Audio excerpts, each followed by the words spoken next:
First on BBC One, live debate with Nikki Campbell.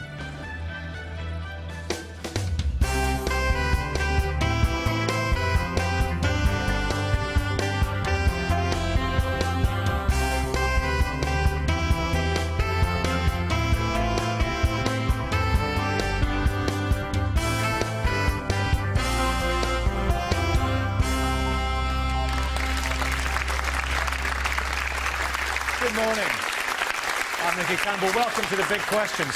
This week, a Norfolk coroner ruled that doctors were right not to prevent the death of a young female suicide. Our first big question: should would-be suicides have the right to refuse treatment? Since Adam and Eve, humans have been raising children naturally, but now there's a battery of rules and regulations governing childcare. So our next big question: does the state interfere too much in the way we raise our children? Well, because of Ofsted, this police officer has had to send her toddler to a nursery instead of being looked after by someone she's known all her life. And as the Church of the Jedi Knights accuses Tesco of religious discrimination, our last big question: do all religions deserve equal status? This Jedi Knight says his hood is no different to a Muslim's burqa. We're at Simon Langton Grammar School for Boys, delighted to be here with a very erudite local audience, might I tell you, here in Canterbury. And also we have on high, speaking to us from the plinth this morning for you, the novelist and religious commentator Anne Atkins, the writer and critic Badisha, and Christian soldier Major General Tim Cross.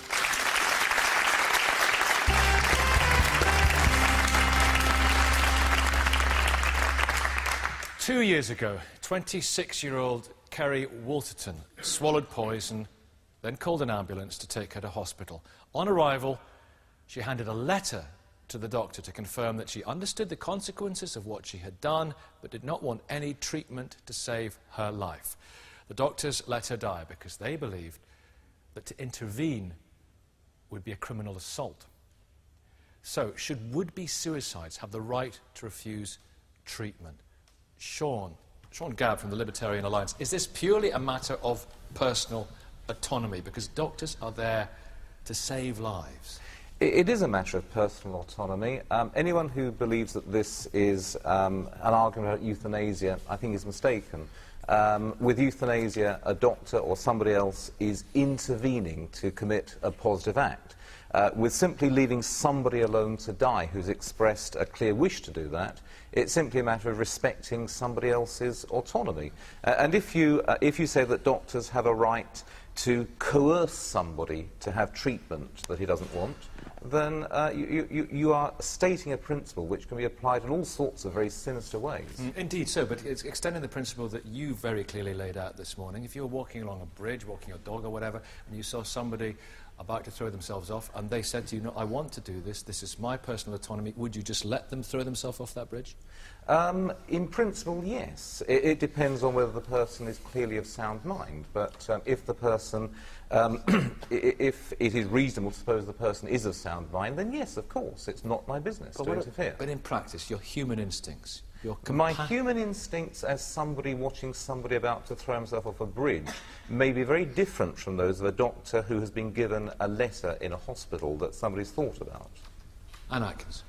Yeah, I think we need to get back to something much more basic here. We could spend a long time talking about how the law has changed and whether it should have done, and whether the doctor... I mean, I personally don't blame the doctors. But freedom of choice, personal autonomy, that's pretty basic. Let's go back to something much more basic, Nicky, that I imagine most people in this room have experienced depression. It's supposed to be 1 in 4. In my experience, it's virtually 1 in 1 of my friends have been through... I've certainly been through depression. I've been through days when I didn't want to go on.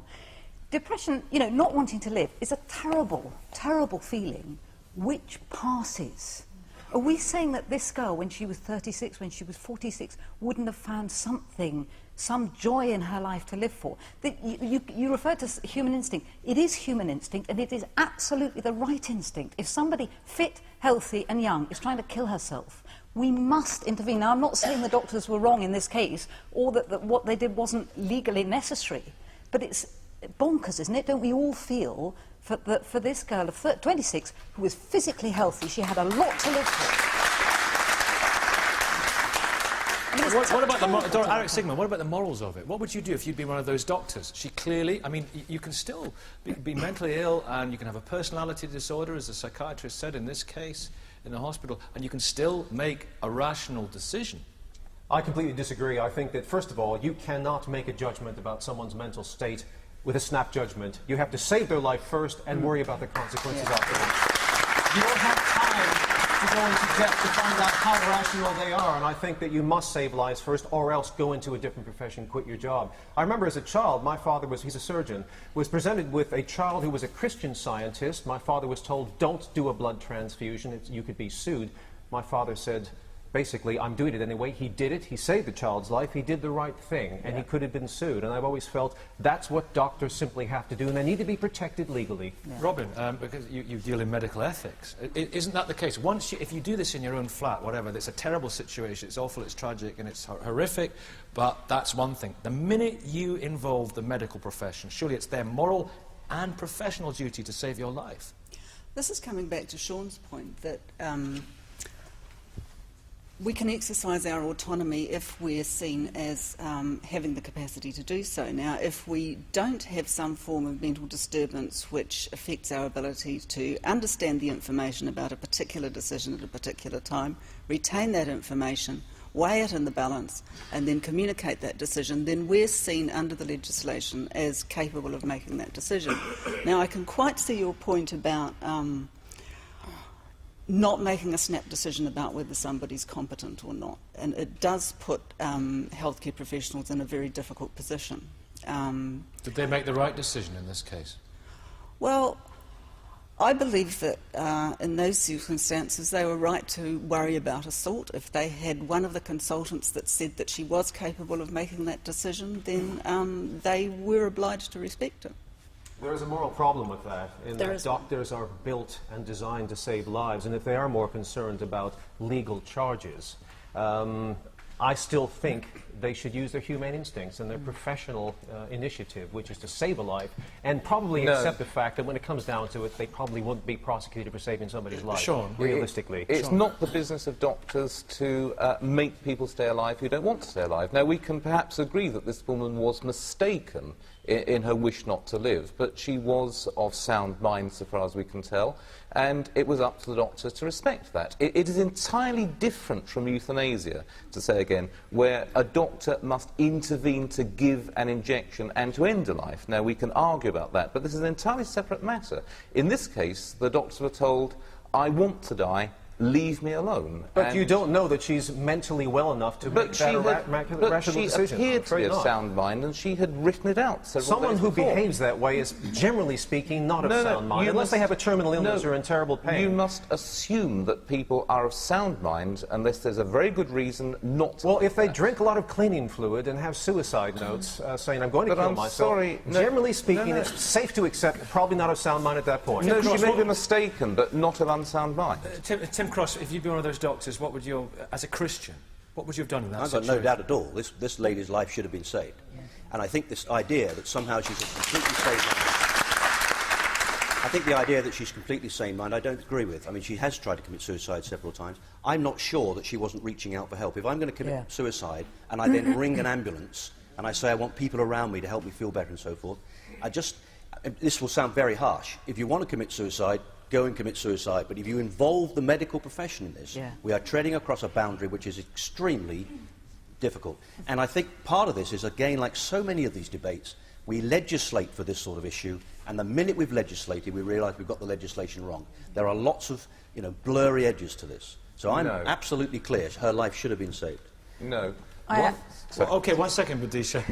Sean's coming right back on that. Okay. Now, once you establish the principle that doctors have the right to override patients' wishes not to receive treatment, you're establishing a principle that the doctors have a right to compel people doctors have had a duty for 2 millennia under the Hippocratic Oath to save life. They're not in the business of watching people die they have a duty and washing not their hands to of the whole end business. life. This is not Pontius Pilate stuff. No, they have a duty cannot not wash to their end hands life, not to save it in defiance of the patient's wishes. That's not true. Do you not? So go on, come in. Surely codes of practice are caused the little bit of the issue here, because if there's a consent form required for certain things and not for others, isn't that where the issue starts? Of course, I think we can all agree it's a tragic circumstance, and I possibly would have intervened myself. But if the lady wanted to kill herself, that is her basic human right to do so. It is such a difficult issue for the doctors. But for as long as somebody needs a consent form for an operation that will save their lives, or somebody to consent on their behalf, that's where the issue's starting to bubble around. We're now talking about basic human rights. Sorry, Badisha, I will be with you. Basic human rights. Where did we get to the point where we thought we had a basic human right to kill ourselves? Says who? I mean, you know, well, the most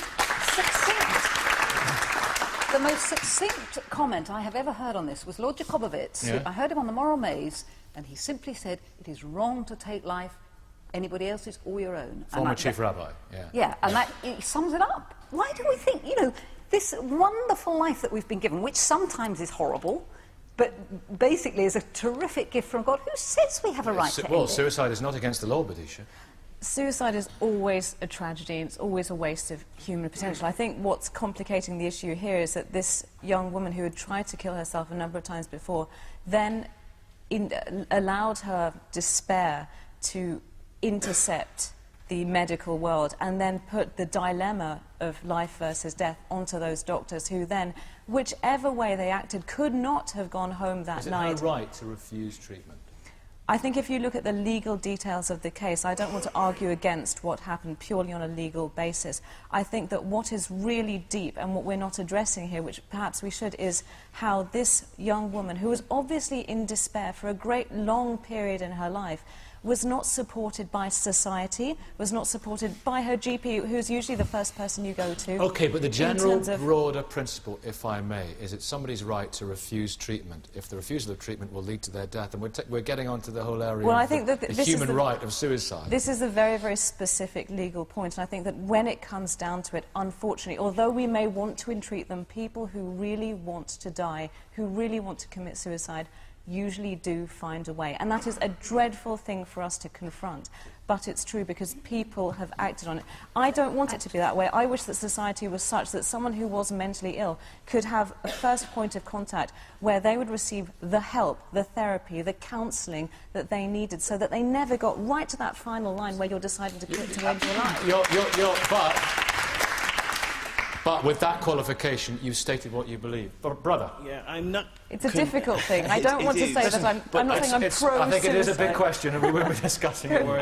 I actually lived through a suicide. A friend of mine who was 23, a young nurse in Margate, none of us knew that there was a problem with this girl. She was fantastic, she was beautiful, I absolutely loved her to pieces, but she commits suicide. Now, this particular person, as far as I'm concerned, and I think she should have been saved, there was a problem. And the doctors missed it, her friends missed it, because surely if she's attempted it before, she's crying out for help, she's looking for help. And I'm not convinced she wanted to die. Going to the hospital, handing your doctor in, well, first of all, taking the poison, phoning an ambulance, it's quite complicated, phone for an ambulance, get to the hospital and be told then, oh, we don't want treatment, so why are you here? Well, I want the painkillers, I want company. Surely there's something more there, and I think that we let her down by actually allowing her to die. She should have been saved. OK, let's see what the audience, what would you like to say? I think it's a very fine line to tread about individual freedoms to do something and not. I can speak from personal experience, two ways. I went through a very nasty and bitter divorce and child custody, and at one time I remember thinking to myself, driving along down a country lane, that I could drive into a tree and end it all. That was a split second. I'm glad I didn't. It happened years ago. But that shows the sort of state of mind that people can get into. But also, I'm an ex-police officer, and I've also been involved in trying to talk somebody out of committing suicide. So I think it is a very fine line. I thoroughly believe in individual freedom to do if somebody wants to take their life, OK. But they need to be of sound mind. Is it different then? That's an excellent point. Thank you for that contribution. Sarah, is it different then if somebody's got a terminal illness? Is it OK then? Well, I think it is different. To a young person, absolutely. For example. Why is it different? Because I think there's an application of the living will that was never foreseen. And this is the whole point about legislation. It's a very blunt instrument, but then becomes used in different ways that were never foreseen and I think are wrong.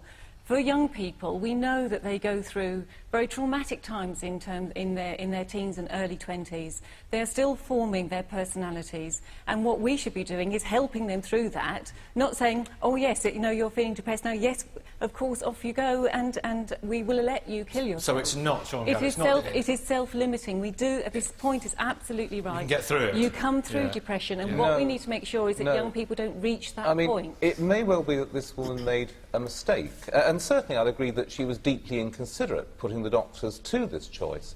But the point is, she did appear to be of sound mind, But I with a think- very limited but legal that's the sense, point. and it had to be She respected. had a mental illness called depression. No, if no, you're she mentally wanted ill, to- she wanted how to are kill you able herself. to make a rational decision? She wanted to kill herself. That's the main evidence for her mental depression.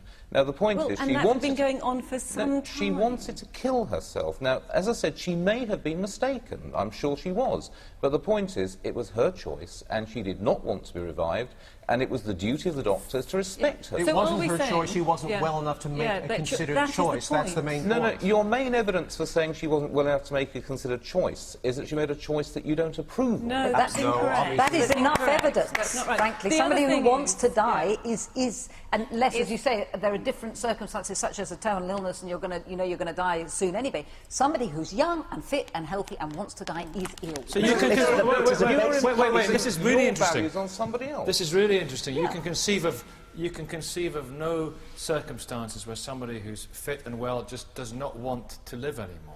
That very desire tells us that she needed help, tells us that she needed the rest of society to help her get through. And It's with due always going respect- to be transient. Well, unless there are some particular circumstances, like, you know, that we're not envisaging here, like wartime and, you know, or terminal illness or whatever, but somebody who is in that state needs our help to get through it. And I don't agree with you that if you're suicidal, you will always find a way. I've known of at least 2 cases of people who got right to the brink. One woman, she told her friend she was going away for the weekend, she turned on the gas, she sealed her flat. By complete fluke, a friend came in and found her, and actually she was in a coma by then. She lost her leg. She'd wanted to kill herself for years. That experience got her through it, and she was never suicidal again. So it is not true that once you're suicidal, you're always suicidal. You get through it, and the rest of us have to get you through it. Go on. Each case is individual, quite rightly, and I grew up with somebody with suicidal tendencies and lived with it for the vast majority of my life. However, it does not change the fact that it's a basic human right to self-determination, as long as you don't impose your will on somebody else. And that is the case in this case. However tragic it is, and I agree, as I said, I probably would have wanted to intervene, or maybe would have intervened.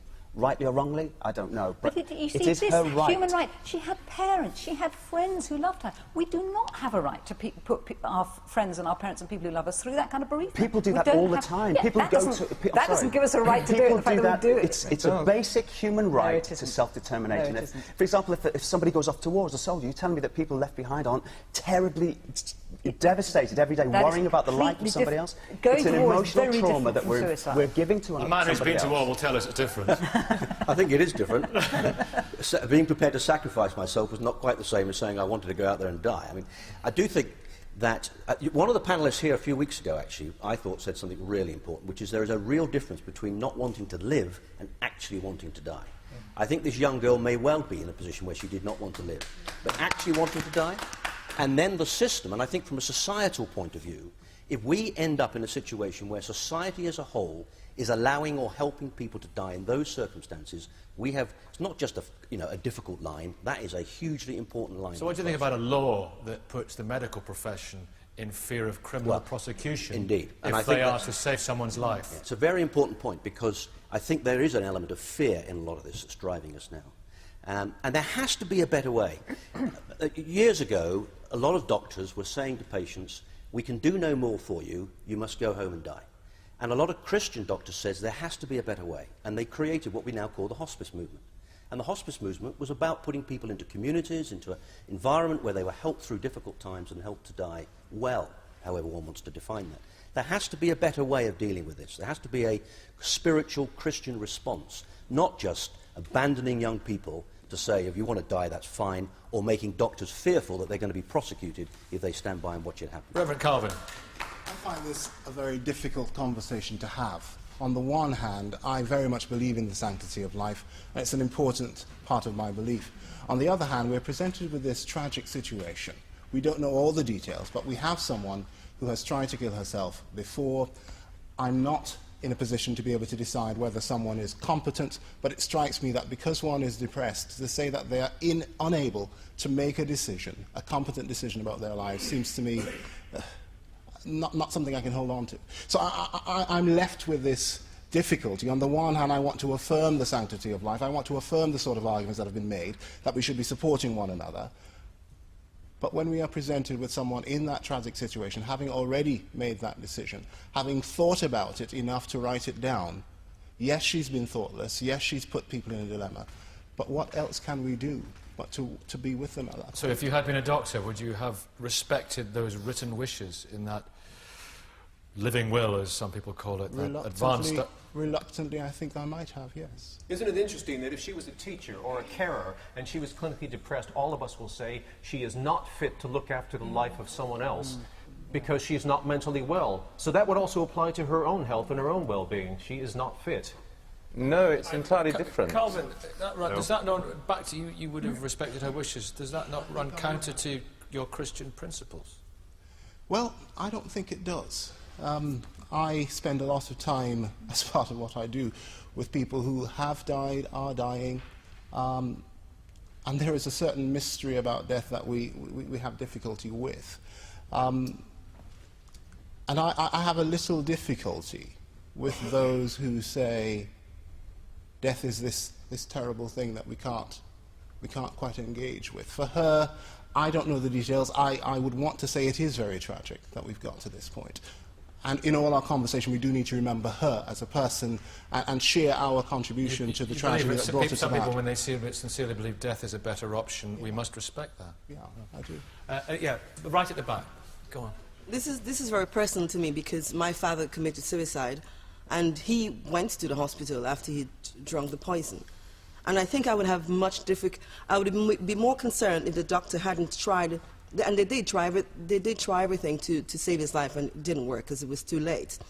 But I would have been more concerned if they hadn't tried and thought, well, he did it himself and just left him, than thinking, oh, I'm going to sue you because you did try to save his life.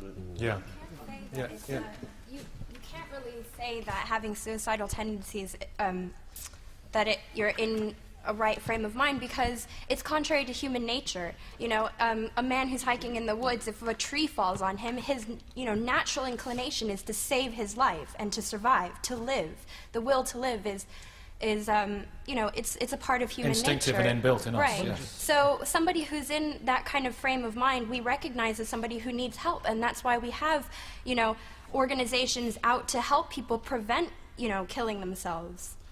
I think from a religious point of view, life is a God-given gift. And our responsibility is to preserve. We know from a statistic that most of the people who try to commit suicide is a cry for help. And we have to try and help these people to live life, not to end their life.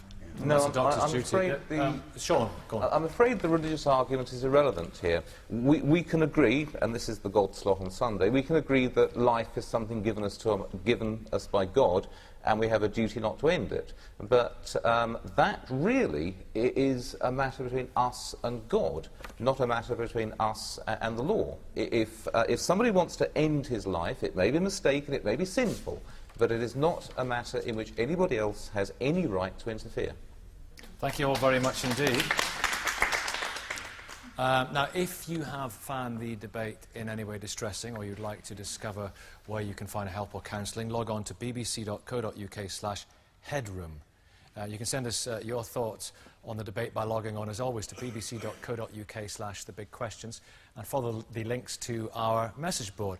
We're also debating live this morning from Canterbury, does the state interfere too much in childcare, and do all religions deserve equal status? So join on those topics, or send us your general comments about the programme.